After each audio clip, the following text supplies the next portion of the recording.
And they're doing the in-game interviews with the coaches. Not necessarily new, but obviously the thing I'm wearing basically with the microphone. And the guy looks like Bane. Like he looks like Bane giving us his thoughts on after the match. He kind of had high Bane. Bradley does. Here's my thing too, though. Why is the coach wearing a mask? Because he's got to send a signal to everybody. He's the only person in the entire. There's 4 people in the entire stadium that have their own box. Goalkeepers and the coaches. Ain't no one around him. He's the only man allowed in that area. Why you got to wear a mask? We have to play our football. All right. I think we need to workshop that one more, man. Okay. I'm not sure. All right. You put yourself out there. You see what happens. Trust me, I did Deacon Deuce. I understand about putting yourself out there. The other thing that's come up, and I'm going to go to the phone lines here because this is the topic that I want to get to. The other thing that's come up is the difference between watching games on ESPN and watching games on Fox. And again, we talked about TUDN getting into the mix, and they've done weird stuff where they suddenly dropped in some crowd noise. I watched the game last night, no crowd noise. I don't know what choices they're making. But the difference between ESPN and Fox is that ESPN is going with no crowd noise, very clean. They talked about it before the tournament, and Fox is like, nah, screw that. We're going to pretend like there's actual fans there. And this is my analogy, Jared. Tell me what you think about this. I said watching ESPN, actually watching Fox, because this was the first one. Watching Fox is like going to a club show where it's just raucous and loud and you can't hear yourself think when you get out, right? Yeah. And then the ESPN is the next morning, going back to ESPN the next morning is like going to brunch where they make you wear a jacket. Like it's a little more. Yeah, interesting. I don't know if you noticed this, but when you go to the Fox, like you have the app or something like that, you have the choice. On Fox, you can choose one or the other. Fox. I watched on television. I turned on my cable. So I've been getting actually, we have a taste. And I'm going to get to Damien from Seattle about this here in a second. But which one do you think we should do first? Like which one is it doesn't really matter, right? Okay, let's do it. Here's ESPN. Let's just ESPN from MLS is back. It's just the way it's turned out. Oh no, Arriaga making his own mistake there.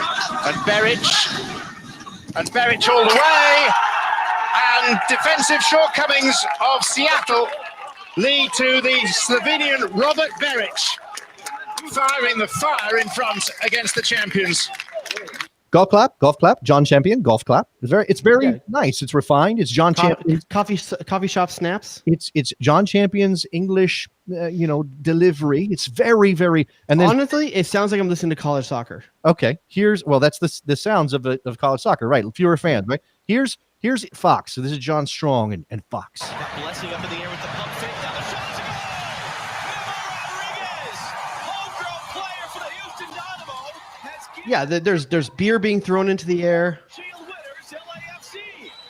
Now I could have pulled the call on Zelarayan's goal, the free kick goal against Cincinnati, just to torture Nick a little bit, but also because it's John Strong doing that thing where he says, as the kick is taken, he says the name of the player, and it goes, Zelaraya! And then it explodes as the Zlatan call he did. Same way. Very much like, well, he also threw in are you kidding me, or whatever he said. It's very interesting. All right, let's get a caller's take on this. Damien from Seattle. Damien, you're on the air. What's up? Hey, I appreciate you guys using that clip of Seattle taking one as well. Yeah, sorry about that. With the authentic crowd noise. No, I'm actually a fan of the authentic crowd noise. It's obviously we're not in normal times, so I don't want to be watching, FIFA 20 the sounds are better on FIFA. You're listening to like the crowd like kind of cheering louder as you're making a run or doing a skill move, and like we're in a weird time, man. Let it be normal. Don't try to make a head fake into. Yeah. You're okay with somebody gaslighting you into believing there's a crowd there. That's what you're telling us. Yeah, no, I don't want to hear. I want to hear just like be it quiet. Like, yeah, that's fine. Just don't try to fake it. Okay. I realize we're COVID and we're MLS back. This is weird. Like, keep it weird. Don't try to sprinkle in things that are normal. Which one's weirder though? Like seriously, listen, as a man who's been prone to hearing things being faked, I'm gonna let you know that I sometimes I appreciate the effort that goes into faking something, because in the end of the day, my experience is what counts, and my experience was better for it. Jrodius. Man, I don't know. That's how I feel about this. You know who does it hurt in the end? Who does it hurt in the end? Do you know how I know that's good? What? Mickey Soup and Sausage looks like an Oompa Loompa right now. He's so red. I know they're orange, but he's off the charts. Off the charts. Yeah, he's actually kind of looks like John Goodman when he's yelling at Donnie in Big Lebowski when he's so red in the face. Which part? Which one of those things where he's yelling at Donnie? Which one? Yeah. I think it's the one where it's like you're a child that walks into the middle of the room. All right, so Davian, I'm sorry, but I'm firmly in the camp of altered. What was it called? Like alternate reality, not virtual reality, but altered reality.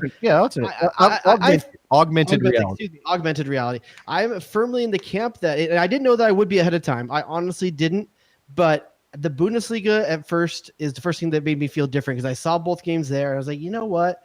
I just prefer. I get lost in the game more. I really do. I find myself getting lost in the game more.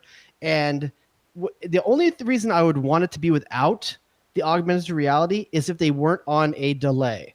If they weren't on a delay, and you're hearing Ben Olsen drop F-bombs on the sideline, raw stuff. Yeah. I said on Twitter the other day, I would pay money to have the uncensored feed. I would pay money. Here's my problem with the natural sound and the announcers. If you throw John Champion and Taylor Twellman over the top of those natural sounds, well, I'm missing most of what's being said. I can't pick that out among John Champion talking about it, and then Taylor with his whatever Taylor does. I think especially when it comes to John Strong, he's good at taking beats. There's enough silence in there. You'd be okay. The John Champion, you mean? No, I think John Strong actually does a good job of it. No, he does. But I'm saying on ESPN, the problem with the fact that they're doing natural sound is that they have announcers and announcers talk. And then I'm not listening for the natural sound. I'm listening to the announcers. So if you want to give me a raw feed, you remember how they messed around with announcerless games for a little while? The NFL did it. I think soccer. Yeah, I do remember that. If they did that and gave me the natural sounds from Orlando where there's no crowd and I can hear the guys yelling at each other and cursing at each other, give me that.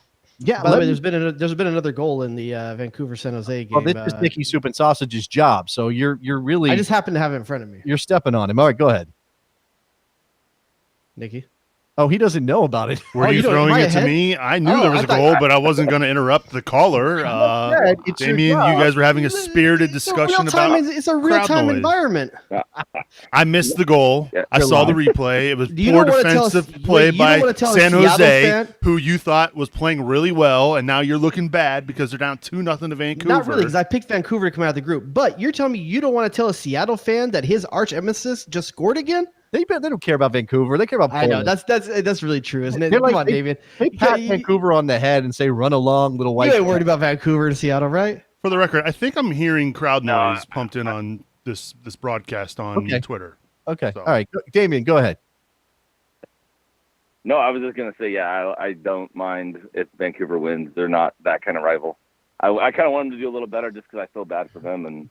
I live closer to Canada than actual Seattle. So I do have one more point, though. That's good for the escape, by the way. If you ever need to really just get out of Dodge, that's what you're close, right? You can get across the border. I found the ATV lanes that you can get up there. So it's apparently a little dicey, but it's only like 30 miles. I can make it. Okay. Well, so this is you called about the crowd noise, but we also have to ask about your boys and what the hell's going on. Let's talk about next game. How about that? Well, Champions League flame out first two games, and obviously this MLS back is not looking great either. Maybe it's a normal Seattle thing, man. We're gonna fire it once the real playoffs start. Okay. Well, I mean, the real playoff. You do have Vancouver coming up. The way that they look, and I know San Jose is hit and miss. Sometimes they're really tough to play against. They're difficult out. Sometimes they're an absolute tire fire. And we saw that with Almeida and the stretch run and just how everything kind of melted down last year. Maybe they're doing that in shorter time frames now, but you can't count that as a definite win necessarily. So is there anything you want Schmetz to do differently with this team that he's got? Listen, a second game without Jordan Morris in the starting lineup too. I mean, there's a little bit something to be said there, but they still should be good enough to win against Chicago. David? Yeah, I mean, I at this point, I feel like it's, this is a second leg in a home and away series, and you got to win, and you got to win by a couple goals. So, let them out, man. Put all three up top, and if we lose, we lose. But at least you got to score at least couple goals. 2 to 3, it would be my bare minimum. And if we let in 2, then I'd rather lose that way than getting snuffed again. Okay, so this is the question: is the style of play and what you do in this tournament? And again, Bob Bradley sticking to his guns and just going all out. And some of these other teams might think, okay, we got to be a little bit more compact. We've got to keep our lines tighter. We've got to put guys behind the ball. Jared. By the way, in this same game that we're talking about, the Seattle-Chicago game, there's a Jonathan Bornstein sighting. Come on, we haven't talked about that yet. He's still playing and getting it done in Chicago. They also have 35 years young, Jonathan Bornstein. Yeah, they also have some kids they're bringing through. Mauricio Pineda with the game-winning goal, and Barrick's goal was nice too. Barrick's goal was very nice. Pineda's a homegrown signing at 22, played 3 years at the University of North Carolina. So one of those guys who did kind of a double dip. He played some college soccer, but they're also bringing him in after his academy experience. Damien, appreciate the call, man. I'm going to let you go. So Seattle obviously up against it after the loss to Chicago and the draw against San Jose. We're watching San Jose take it on the chin from Vancouver, who again doesn't have like 5 of their starters and is apparently decent enough to take down the Quakes. So that's wild and interesting. This tournament's weird. I don't know what to make of it. You know what? I was surprised by. Obviously, there was a feeling out period, I think, with the first few games. There's been really some cracking goals in this tournament so far. Mm-hmm. I mean, there's some really, really good stuff going on. And I'm surprised that with the break, I guess maybe these guys are just ready to play. That could be part of it. They've been pent up for so long. But I expected a lot more rust than what I'm seeing so far. Okay, the finishing has been pretty decent. There's a couple of howlers already, or big misses in the tournament so far. Jesus Medina's goal last night was excellent, although in a losing effort. You mentioned Mueller with his 2 in that game. I'm trying to think of some others. Zelarayan's free kick goal again, bringing that back. What other goals stand out for you? Pizarro's goal. Pizarro's goal. The Inter Miami one, Kyrie Shelton, which we talked about. Diego Rossi's goal against Houston was certainly a good one. There's been some bangers, man. Like I've been really, really impressed by some of that. And I was also kind of impressed by some of the actual gameplay on some of these teams right now. But from the ones I don't expect, I mean, there's been some good ball played by no one thought Orlando's going to be 2 wins at this point. No, I mean, is it just as simple as putting Oscar Pereira in charge of a team? And they play? Maybe, but they didn't look great to start the season before this. I mean, they're at home. They drove over to Disney. They took an Uber. Yeah, but he also, when did he become coach? That was over the winter break, right? He didn't have I'm saying he didn't. It wasn't like it was announced way ahead of the season. I don't think. Oh yeah, he's had 3 months to look at his team and think how he wants to use it. And I think that's dangerous with a guy like Pereira. Well, sure, but I'm saying obsessing in his dreams about how to play these guys. He had a preseason, and they didn't. I don't have the numbers. I don't have their record in front of me, but he didn't. He had a preseason, and they didn't look great to start the season. But they come out of the break 4 MLS's back. So, but here's my point. You get guys like Oscar Pereira, and you get guys like Tab Ramos, 2 guys that you believe in as coaches, right? You believe in those 2 guys have the ability to probably do something if they have the right pieces. Well, and then you give them 3 months to have a good look at what they have and really think about it. Yeah, I think that's where you see like a team like Orlando come out strong. Dynamo's coming out pretty strong too for what they have. They're coming out pretty strong here. But they're the same. Okay, I like Tab Ramos. I think he's going to be a good senior level manager, but he hasn't had any time yet. I can't judge him. I can judge Oscar Pereira based on what he did at Dallas and Colorado. For Tab Ramos, it's basically refining what they already have. When you have Albert Elise, you play the ball long and you get it to him wide and you see what he can make. And when you have Memo Rodriguez, he looked like he was melting in that sun, though. The second half, he looked like he got tired. Well, everybody's slowing down at some point. Yeah, definitely. The weather is a thing for sure, and I wouldn't want to play in that. I was surprised how good Barnett Garcia looked in that game as well. I really think he's passed it over the last 2 years. He's 112 years old, 173 years old. Barnett Garcia, whatever the Coming to America line is. Yeah, he's 100. He's an old guy, but he can still get it done a little bit. I still to this day don't understand how Portland let Valentin go. Zarek Valentin. I mean, he looks so good in that lineup. Speaking of old guys getting it done, would be remiss if I didn't mention Federico Higuain's chip and goal to help DC. How did we miss that one? That's an old baby right there, man. The old man. With a goal against Toronto when they had no business getting a point out. None. No business. Yeah. And the little fight. A little bit. Don't fight. A little jostling. A nice little jostle after the game. Jared, did you see any of that? With Bill Hamid? It was Bill Hamid. Michael Bradley was getting into it with people. And Michael Bradley's quote after the game was, they were upset with us. They were pissed off because the game had already been rescheduled twice. So it was originally rescheduled because Toronto didn't leave town on time. And then it was rescheduled again because there was some positive tests. And Toronto was like, no, we're not showing up at the stadium when you got that COVID. So DC was apparently annoyed by the double. Here's delay. the thing, man. Like, that's credit to Ben Olsen, credit to DC United. Find a reason to get your team passionate. Find a reason. Yeah, but and these guys fought for most of that game. They looked like garbage. But they didn't. They fought though, man. At least they got the result. And Toronto didn't start Josie Altidore, Ayo Akinola, who had some good and bad. Scored 2 goals in that game, but also had some misses that deserve mention. And he's an American international, so we should throw him a little bit of love. Zoilo looked decent in that game. I didn't think Michael Bradley was going to be playing this game. I didn't think he was fit. I thought he was going to be out. I completely spaced on the ankle stuff, right? That's what that was all about. Yeah, and he's 100%. Well, he's fit enough to play, and I think played pretty well in that game. I don't think he was a problem for Toronto. All right, I want to get to some international stuff, and again, it continues. We're all still in, I guess, awe. We're still, loving the momentum that Christian Pulisic has at Chelsea. They're chasing that Champions League spot. They didn't play well against Norwich, a bad team. Okay, it's not like Chelsea went out there and ran them off the pitch. It's not like Pulisic was great all day, but all it takes is getting him isolated 1v1 on the wing like he was, and he can do that. Drop a dime. Feints to his left, pulls back to his good foot, his right. It's great service in behind the back line to Giroud. And Giroud is the preferred striker if you're a Pulisic fan. Oh yeah, for sure. Because here's the thing. Tammy Abraham may be the better player down the road or did more eventually. Giroud right now has the better skill set to take advantage of Pulisic. Pulisic wants to serve balls in. He wants to get behind the back line. He's going to give tap-ins to Giroud if he's in there. Giroud is old man smart about how to get around a player and get into position. And that's what Pulisic needs, a guy that's going to get into position. Yeah. Tammy Abraham, I think right now doesn't have that savvy. It's an innate understanding, right? Like if I find my space here between the center backs, I got a guy out on the wing who can really drop it in. And you look at the curl on that ball, right? Look at like how Pulisic plays it off his right foot. Yep. It was perfectly placed. The keeper can't come out, but it's just perfectly behind the back line. It's the type of ball that Giroud plays very similar to, in my mind, to someone like you mentioned earlier, Juan Pablo Angel. I think they're very similar in terms of like that old man sense of how to be in the right spot in the right space to get those opportunities in the box. So I'm always happy when I see Pulisic get on the line. You just like really handsome center forwards. That's just your thing. That's part of it. I mean, who doesn't? I mean, come on. I wouldn't be caught dead in a sweater vest. I don't know where this is going to go for Chelsea. Obviously, there's a bit of a logjam there for third and fourth. Manchester United is in that mix, and Wolves are in that mix, and I'm missing somebody else. Leicester is in that mix, right?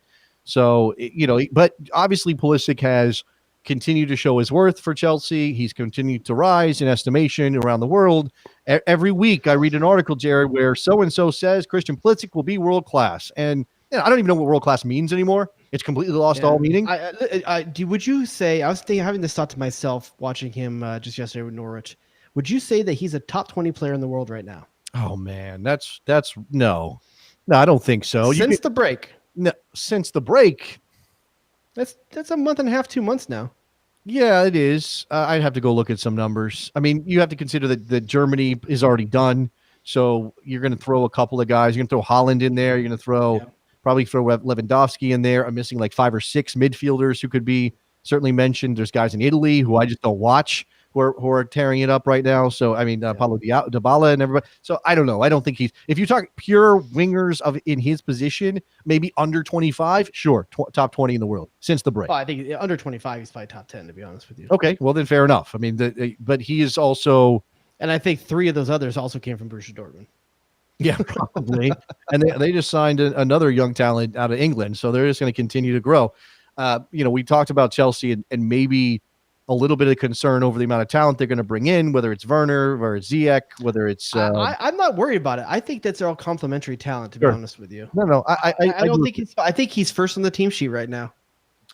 He might be. I mean, if Conte was healthy, he's probably first on the team sheet, but he's not healthy. Yeah, so you have that. But Zamora is not that good enough to. I mean, they got a hole in that between Barkley and him. There's just too much of a hole in that midfield right now, and Jorginho can't fill it either. Yeah, well, it's definitely Lampard, and that Norwich game was a perfect example. So much tinkering going on that. Trying to find what the balance is supposed to be. The best compliment about Pulisic right now is that he's not getting tinkered with. No, do you think he does enough defensive work? Do you think he's there yet? You know what, if I remember correctly, he's got what's gentleman's name? The Spanish player name behind him, left back. Azpilicueta. Yeah, I think that it might be by design because he's good enough to make up for Pulisic not having to track quite as much. Mm-hmm. I think he hustles. I don't think he is a lockdown like ball winner in any way, but I think he hustles. I think he throws his body around a little bit. I think he's willing to get stuck in, in the English way. Yeah, I think sometimes he's a little rash, and I'm not. It hasn't caught up to him to where he's got a bunch of yellows or something. But every now and then I'm like, Christian, like you don't need to put your foot there. Like that's a little too much. That's okay. Nikki, what's he got? Well, I was just thinking because this weekend, right, he's going to be playing potentially in the FA Cup semifinal against Manchester United, which got me to thinking: how many American players can say they've played in an FA Cup semifinal? It's not that many, right? Well, you got John Harkes. Yeah. Did Jeff Tim Howard, obviously. I think with Manchester United he did. Yeah, you know who played in an FA Cup semifinal? American in terms of having been here for a very long time, but represents another country is Roger Espinosa. That is true. I'm trying to think if Jeff Cameron ever got that far. I don't know. Fulham never got to a semi. I don't think they ever got to a semi. Fulham. I don't think Stoke did either. You might be maybe Friedel or Keller. You're looking at goalkeepers. I think. Yeah, for the maybe most part, maybe Beasley while he was at City. No. I don't know. I have to go back and look. Yeah, I'm not positive, man. Yeah. But if John Harkes for sure. That's the easy one. Yeah, John Harkes is. Then after that, it's kind of a crapshoot. I'm not sure if there's been that many that have. And here's the interesting: they did pull Pulisic at about the 80th minute mark, so that might be a sign that he is going to feature. But he's played every game. I mean, he hasn't really had a rest. I've been kind of surprised that he hasn't been rotated out just a little bit because the games are coming so fast. It's like, I watched the weekend. I watched him on the weekend. Okay, they laid an egg right against was it Sheffield United? Yep, 3-0. Yeah. So they laid an egg against Sheffield United, and he's in that match, and maybe he doesn't have his best day. Obviously, they lose 3-0. And I'm like, okay, it'd be a little while before I see Christian Pulisic again. We get to Tuesday, and I'm like, oh, holy crap, he's playing again. I think it's a sign. I think it's a sign to how much Lampard is valuing the Champions League spot versus the FA Cup. I wouldn't be surprised if he doesn't start the FA Cup, even though it's a semifinal against Manchester United. Right now, top 4 Champions League is more important. That is more important. If he does play, he's going to be in for a test because Wan-Bissaka is one of the best right backs in England at the moment, leading tackler in the Premier League. Mm-hmm. Hard to get by him. So it'll be interesting to see how he holds up against embarrassed. Yeah, let's just go ahead and talk up Manchester United on this American soccer program. Why wouldn't we do that, right? I'm just saying, hopefully he has a good game but still loses. Okay, I want to get to this because I need your help, Jared, and to try to understand what is going on with this dynamic down in Austin, Texas. And I believe we've got some from listeners from the great city, capital of Texas, Austin. I believe we do. If you had asked me, I couldn't have told you that was the capital of Texas. Really? You don't know your state capitals? I probably went to San Antonio. This is bonus show material. We're gonna have to go like. Oh, I don't. My capitals. This was never something I was that good at. Okay, I think I could probably get 46 out of 50. Pretty easily. Really? Yeah, pretty easily. Yeah. Oh wow, got a head for that stuff. So Austin, Texas, and I'm happy they have a soccer an MLS team. They already got a USL Championship team, by the way. The Austin Bold. It sounds like a font. It pretty much is. Okay. I'm glad they have their MLS team.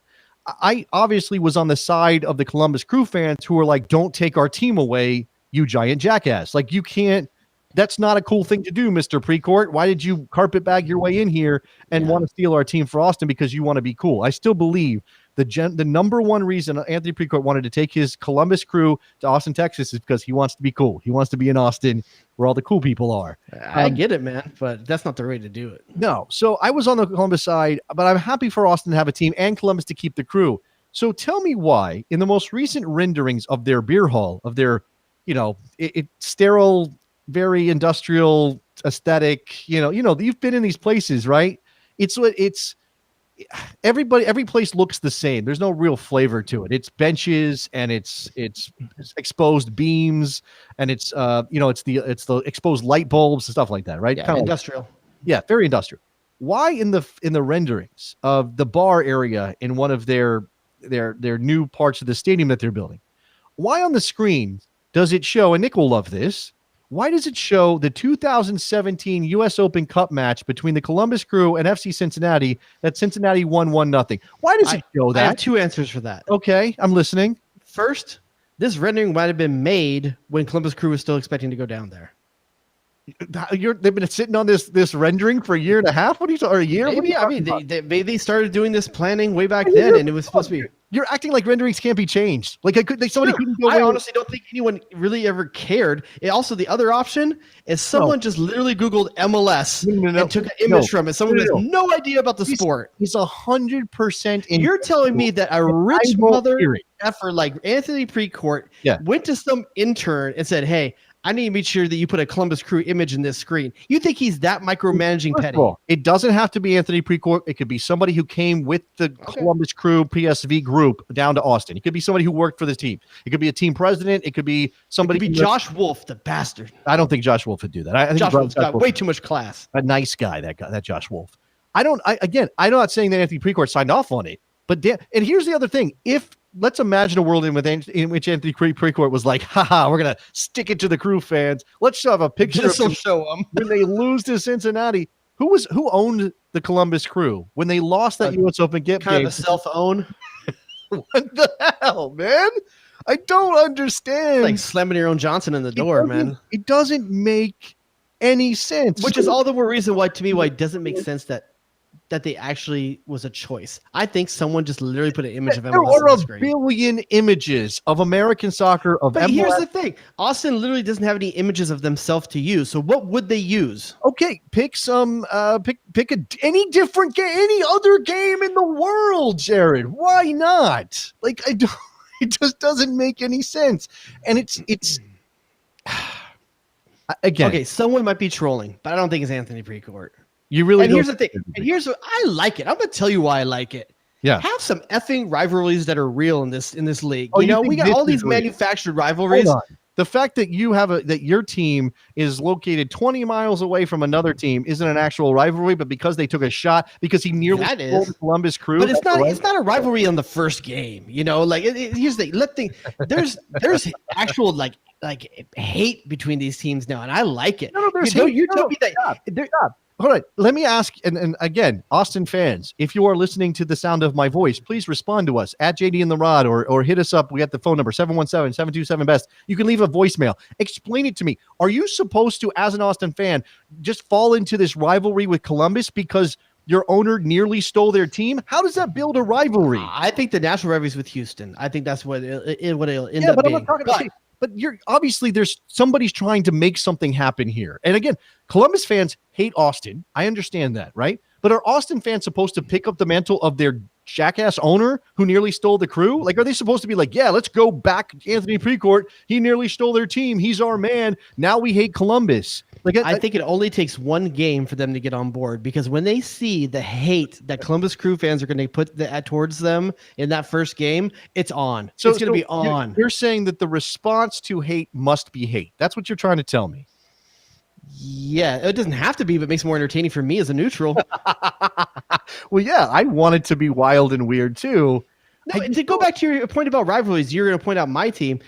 I didn't believe in LAFC Galaxy rivalry day one, because to me, San Jose was still my rival, because there was history, results, actual results on the field, players traded back and forth, history.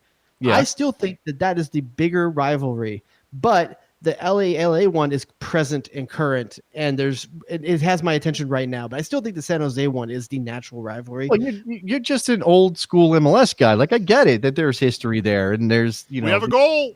We have another goal update from Nicky Soup and Sausage. What's up? 2-1 Vancouver, still with the lead here with about 2 minutes into stoppage time in the first half. San Jose, after dominating most of the half of possession, finally puts one in the back of the net. Tell me it's Tommy Thompson. Corner kick. Looks like it was. I lost it on the replay. But either way, San Jose. Okay. Got a goal. Okay. We'll keep it. It hasn't been updated on the score tracker yet. Andres Rios scores the goal for San Jose. So 2-1. Nice little flick to Vancouver at the moment. And we're just getting to halftime. So there might be extra goals in this one after the break. And for a while, this tournament wasn't giving us our first half goals. Now, apparently, they're going to come in buckets, in bunches. How do you feel about players named Jordi? His name is it's more like Jordy, like the character spelled Jordi. No, it is, but you have to understand how that Y is supposed to be pronounced, right? Okay, so it's George.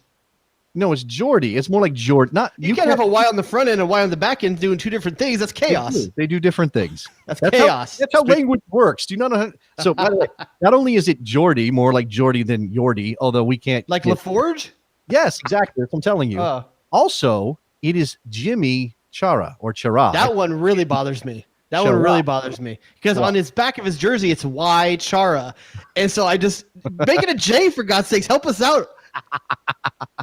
You want them to use the letter in English that the letter Y sounds like in Spanish. Or just put Yimmy on the back of his jersey instead of Chara.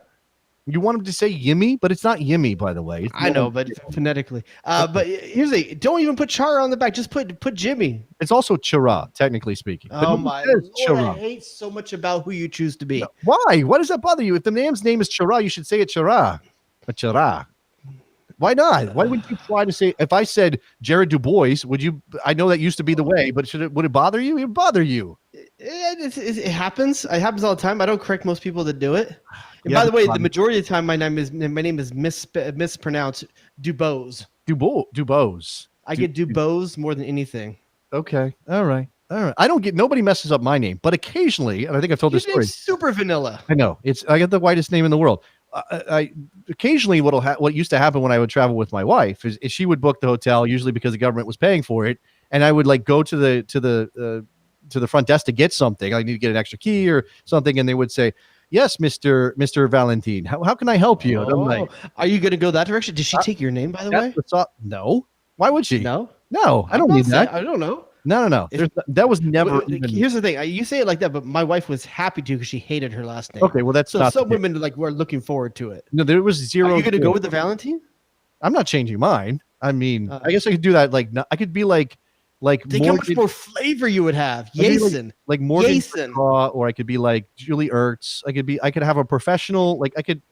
Some of these players like Alex Morgan, right? Her name is not Alex Morgan legally speaking anymore. It's Alex Morgan Carrasco. But she doesn't go by Carrasco professionally. I could be Jason Davis professionally and then be Jason Valentine in my home life. Like, dude, that's like your alter ego. It's like that dude wears like pop collars. Well, that dude is definitely Hassan, and he's not Jason. He's Hassan. That dude has he wears creepers. Wait, what? I think Hassan Valentine wears creepers. I think that guy uses a lot of pomade. I use a little pomade. That guy uses a lot of pomade. Yeah, that dude uses Trace Flores, man. that dude, he's using like the bargain stuff. That guy really gets going every time they play Suavemente. Oh, that's me now. That's just me now, regardless. Oh, by the way, and this is I'm making no statement on the game tonight. I have not seen a minute of the game tonight because we've been on the air. But I do want to make reference to one player who I haven't been a fan of when I've seen him at the national team level, and I've only seen him in parts over the last season, but watching the other day, I was a fan of Nick Lima. I thought he had a really strong game in game one. I thought he looked really good, strong in the tackle. And I was like, damn, dude, if he can do that, that's something I want to see more at the national team level. I think he's a good player, but I think it's a question of, do you take the guy out of the club situation, drop him in the national team situation, and have him be the same? Sure. And remember, Nick Lima was the guy that Berhalter tried to force into that weird hybrid, pull him into midfielder when in possession thing that he was going to do with Tyler Adams. And now we don't know. And this is the thing. It's a blank. Sergio Dest is far more right for that role, though. Yeah, no, probably. Yeah, I think he's more comfortable on the ball than both. Well, he's more comfortable on the ball than Lima. And you need Adams in midfield, although he can definitely play right back, and he's done it for Leipzig down the stretch of the Bundesliga season. And by the way, it completely escaped me that although the Bundesliga is done, those players aren't like going some of those players at the top end because they got Champions League still. I completely spaced on the fact we have August Champions League coming up. So it's not like Tyler Adams is like off doing whatever, skateboarding or listening to his boombox or whatever he does these days. I don't know why I said boombox. That's interesting. I was listening to something about saying anything, and it was in my head. All the kids are using boom boxes these days. Those phones with Bluetooth are so not cool anymore. You know what? I wouldn't be surprised. Bluetooth. There needs to be modern boom boxes that have Bluetooth for your AirPod. So like you can have the look of a boom box, but with the technology of an AirPod. Without actually making the noise, like a silent boom box? I think you still make the noise out of one ear. Whatever ear you have, whatever shoulder you got the boom box on, that one doesn't have AirPod, but the other one does. So you're rocking it's like one earring in the 80s or one strap on your backpack. Oh, I don't know about your style choices. I don't know about that. That's really gonna work. You don't have enough flavor, dude. One strap on the backpack was ask Jason Valentine and see what he thinks. I bet you that guy likes it. We're gonna work on this. Jason Valentin. I'm not the one that grew up in a very mixed community. Now, with if your name was like Jordi Valentin, then I'll give you a little bit of like props. But Jason. By the way, I guess it could be possible that by marriage I could be related to Zarek Valentin. It's possible. You don't know. Oh, his family is Puerto Rican. I thought I liked you. Yeah, I might like you more now. Yeah, now we can finally work as a team because I may be related to Zarek Valentin by marriage somehow. You're a little bit more Julian Valentin, I think. Why? Wait, what? He was taller, bigger brother. Like Zarek Valentin's a scrawny kid, you know. Okay, I didn't know where that was. I didn't. You know, back in the day, I never would have guessed Zarek Valentin was going to be the better of the two. I really like Julian Valentin coming out of college in the U20 team. I might barely remember Julian Valentin. I might barely remember that they were brothers. All right, a very last thing here, and Jared, I know that this is not something you're up on, but it's come to our attention that that Apple TV has decided to take the old NBC Sports idea of Ted Lasso, football coach, with Jason Sudeikis, where he was a football coach who went to England to become a soccer coach, a football coach. They're going to turn this into a series. Here's the problem. Here's the problem. Good on him. Go for it. I'm happy the sport's going to have something funny, and Jason Sudeikis is hilarious, so I'm sure it's something good. And the bit was good. I think it works better as a premise. Yeah, to have an English football coach come to America to coach American football because it's called the same thing, and the Americans were so ignorant that they hired an English football coach thinking it was the same sport. Or there was an idea of like, this guy's going to give us we're going to find some wrinkle, Texas high school thing or something. Like we're going to get ourselves we're going to get an Englishman to come in here and he's going to turn us into a state powerhouse because he's got. So what's the first American football trope that they're going to use as a gag on that show, you think? They're recycling some jokes. They're recycling some jokes. I'll tell you that. I don't know if they're tropes necessarily, but at one point, I remember this from the original skits. At one point, he's like, "Oh, this guy's English," and the guy goes, "No, he's Welsh." He goes, "Oh, well, this guy's English." No, he's Scottish.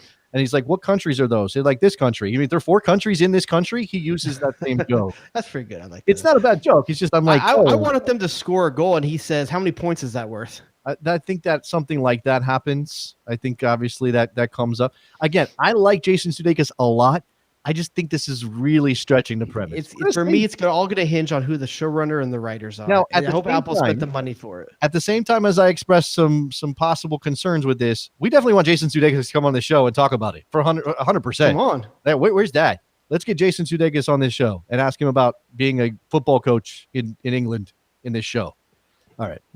That's it, man. I think we're wrapping this thing up. I mean, we're following Vancouver and San Jose. We're going to have to go and find out what happens after this.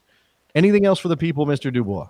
I think that's all. Just to let you guys know, though, if you're not already hip to it, get on the Patreon, JD and the Rod, over on Patreon. For the Patreon members tonight, for our bonus show, immediately after the show, we're going to have a Zoom call to kind of workshop some ideas with the fans of what they would like to see from future iterations of the show, and kind of a perk if you're part of the club. Yeah. If you sign up for the Patreon, then you'll occasionally get workshop sessions, which is the thing we just came up with.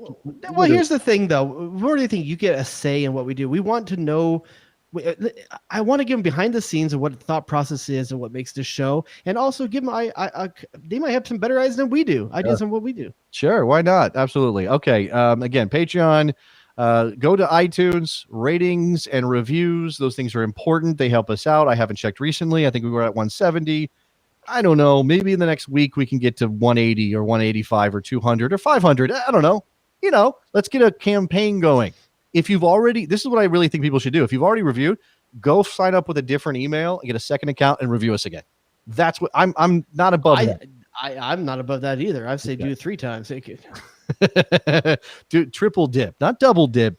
Triple dip. That's you can't triple stamp a double stamp. You can't triple stamp a double stamp. That's like the what is it? What movie is that? Come on, what movie is that? That's Dumb and Dumber. What are we talking about? What were we talking about? What's it called? A thruple? It's like a thruple of reviews, right? That's the millennial thing, huh? That's like your key parties. It's just like that, right? No, my key parties have 4 people. They have to have 4 people.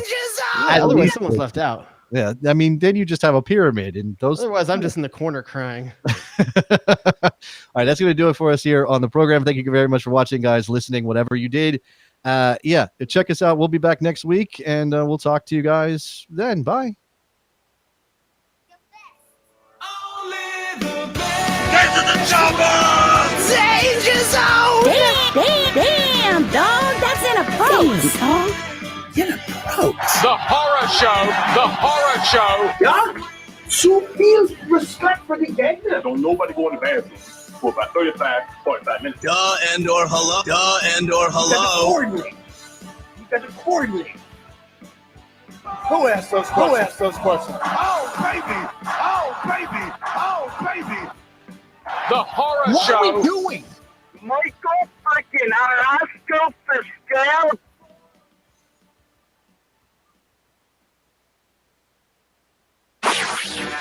Jrodius